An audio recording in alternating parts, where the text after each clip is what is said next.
ਅਸੀਂ ਜੱਟ ਹੁੰਨੇ ਆ ਭਾਈ, ਅਸੀਂ ਸਾਡਾ ਇਹ ਅਕੀਦਾ ਹੈ। मैं head of the department of surgery हूं। Are you head of department of surgery? अगर अभी आपका एक्सीडेंट हो जाए, अल्लाह ना किसी का एक्सीडेंट हो जाए और उसको हेड इंजरी होके और वो वेंट के ऊपर पड़ा हो, किधर गया head of department of surgery भाईजान? It's only a software which is in your mind. किधर गया? मैं जट हूं, मैं फलां हूं, मेरा वो अकीदा है, मेरा ये अकीदा है। दिस इज, गौर से सुनिएगा मेरा फिक्रा, considering yourself what you are not and then trying to protect it। मैं वार्ड का प्रोफेसर हूं, you are actually not।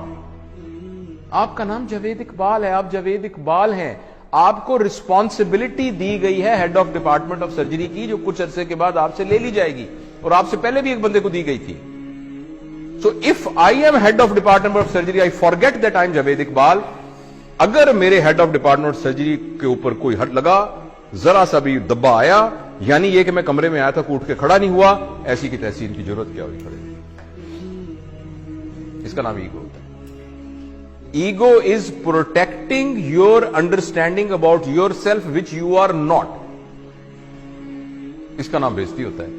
थोड़ी देर के लिए आपको पता लग जाए कि मैं हूं क्या, थोड़ी देर के लिए आपको पता लग जाए कि मैं हूं क्या, आपकी सारी ईगो खत्म हो जाए। और सच भी यह कि हम कुछ भी नहीं है। और अगर आप इजाजत दें और थोड़ी देर के लिए ट्राई करना चाहें, मैं जरा मास्क ले लूं क्योंकि मैं आपके जरा करीब आ रहा हूं 6 फुट के डिस्टेंस से।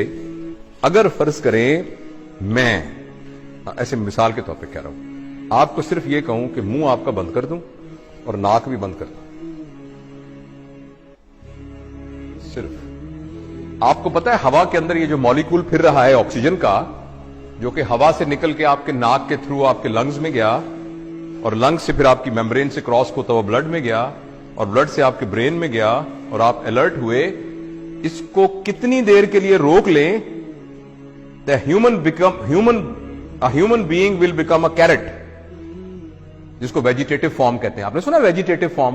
वो वेजिटेबल क्या होती है? कैरेट होती है ना, मूली और गाजर होती है।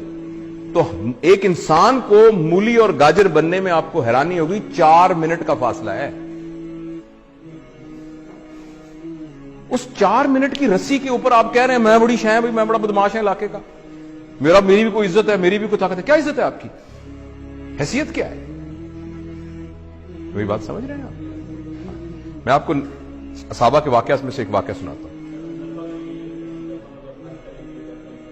हाँ, सारे नीचे पड़े थे। अल्लाह ने तरबियत का एक निजाम बनाया हुआ है। नबी करीम सल्लल्लाहु अलैहि वसल्लम के जमाने के काफी जमाने के बाद, जब लोगों के पास पैसा वैसा आ गया था, थोड़ी हुई थी, तो एक जमाने के पता है उस्मान का जमाना था या अली का या बकर का रज़वानुल्लाह अलैहिम अजमईन, तो किसी बात पर एक सहाबी ने कहा मेरी भी कोई इज्जत है। तो एक सीनियर सहाबी पड़े थे, उन्होंने उनकी दाढ़ी पकड़ ली, कहने लगे तुमने क्या कहा? ये क्या कहा तुमने सुना नहीं? इज्जत तो अल्लाह और अल्लाह के नबी की, तुमने कैसे कह दिया? एक तुमने उसके हाथ काट कांप, वो तरबियत याफ्ता लोग थे, वो टांगे कांपनी शुरू हुई। उसने कहा मुझे माफ करो, ये कैसे मेरे दिल में क्या आ गया? और हम कह रहे हैं मेरी बेइज्जती हो गई क्योंकि मैं वार्ड का असिस्टेंट प्रोफेसर हूं।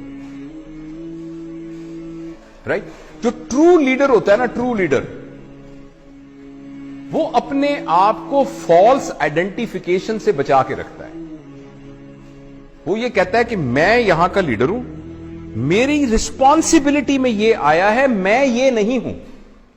जो सही लीडर, तो उसके अंदर ईगो नहीं होती। जब ईगो नहीं होती तो बेइज्जती नहीं होती। तो मैं अगर कोई भी उठ के खड़ा नहीं हो रहा, मैं तो अपने आप को समझ नहीं रहा इस काबिल के मेरे लिए कोई खड़ा हो, तो मैं तो महसूस भी नहीं करूंगा इस बात को, अगर मैं ये समझ रहा हूं। और अगर मैं ये समझ रहा हूं कि नहीं मेरी एक हैसियत थी, उठ के लोग खड़े हुए, तो मेरी बड़ी बेइज्जती हो जाएगी। और इस बात पर कि आप उठ के खड़े नहीं हुए, हो सकता है मैं नहीं वर्कशॉप लेता, फिर तो बैच ही बड़ा अजीब है जी, उठ के खड़ा ही नहीं हुआ। ऐसा ये डिपेंड